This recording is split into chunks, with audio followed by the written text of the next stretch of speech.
Yeah, yeah, yeah, yeah, yeah, yeah, yeah, yeah.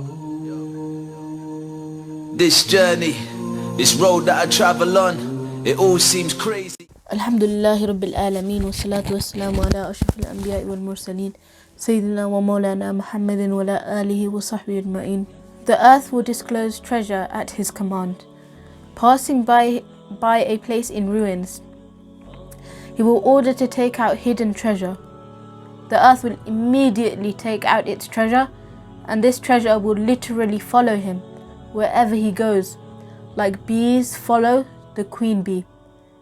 Nawasib Saman, Muslim. Dajjal faces opposition. On hearing about the Dajjal, a true believer will head towards him. He will be stopped by Dajjal's soldiers and asked where he is intending to go. Replying to where he is going to meet the person who claims that he is Allah. The soldiers, doubting him, ask, "Do you not believe in our Lord, Dajjal?" He will reply, "There is nothing hidden about our Lord Allah, so how can I take Dajjal as my Lord?" Angry at his reply, they will decide to kill him. But all of a sudden, one of them will say, "Hasn't our Lord, Dajjal, prohibited us from killing anyone without his permission?" Thus, they will take him to Dajjal.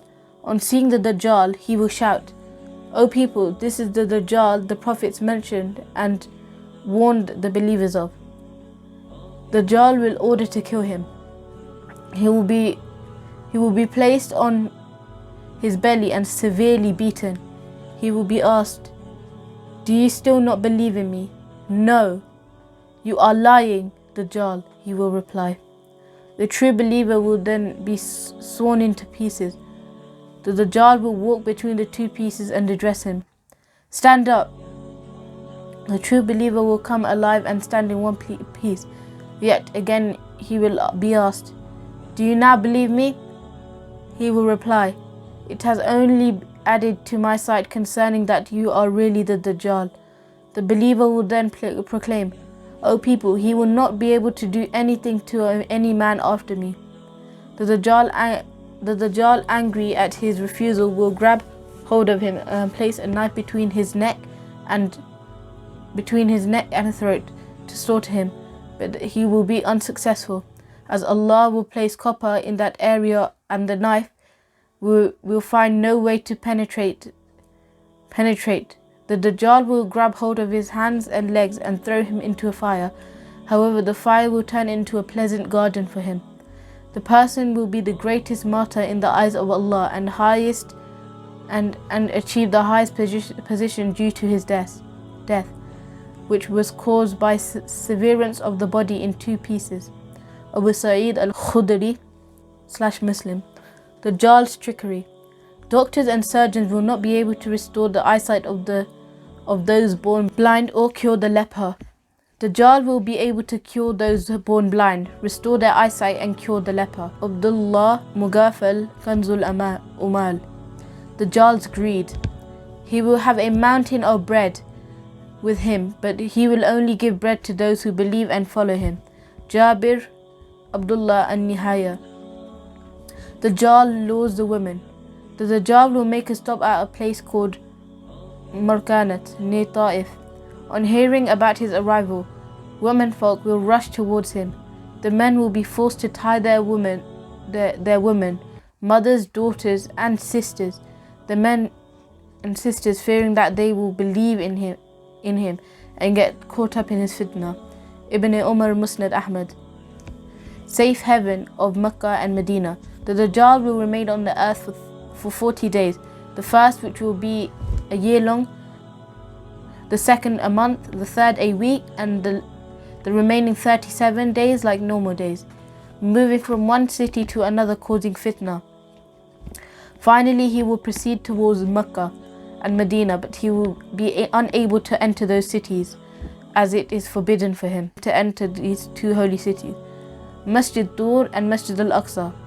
Every time he tries to enter these holy places, angels guarding these holy cities with swords in their hands will encounter him and chase him away. leaving Dajjal stationed behind Uhud. Meanwhile, earthquakes will hit Medina. Thrice all the hypocrites who will be forced to leave. Death. Losing hope of entering these holy places, Dajjal will turn towards Syria. Imam Mahdi will already have arranged a Muslim army and will be on the verge of leading Muslims in morning prayer when Prophet Isa alayhi salam will descend and kill the Dajjal. Abu Umama ibn Ma'ja. Protection from the Dajjal. Recitation of Surah Kahf. The recitation of Surah Kahf is a safeguard from the Dajjal's turmoil.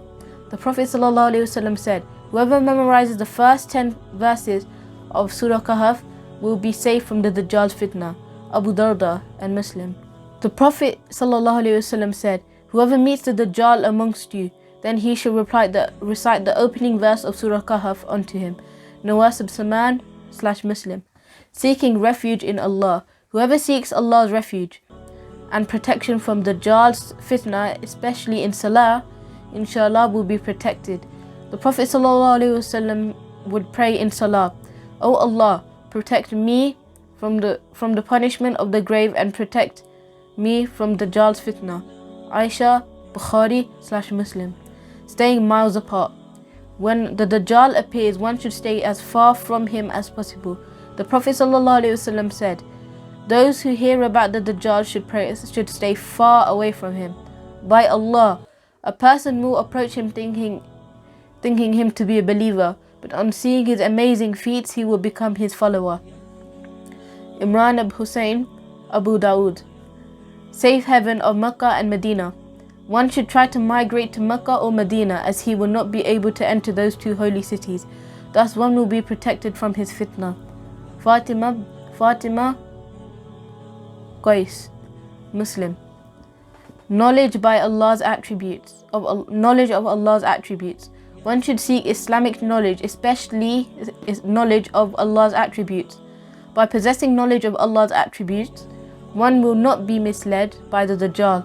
This knowledge teaches that Allah is perfect, can't be seen, and not in need of anything, while the Dajjal is imperfect, can be seen by both believers and non-believers, and is in need of food and water. وَمَا عَلَيْنَا إِلَّا الْبَلَاغُ الْمُبِينُ.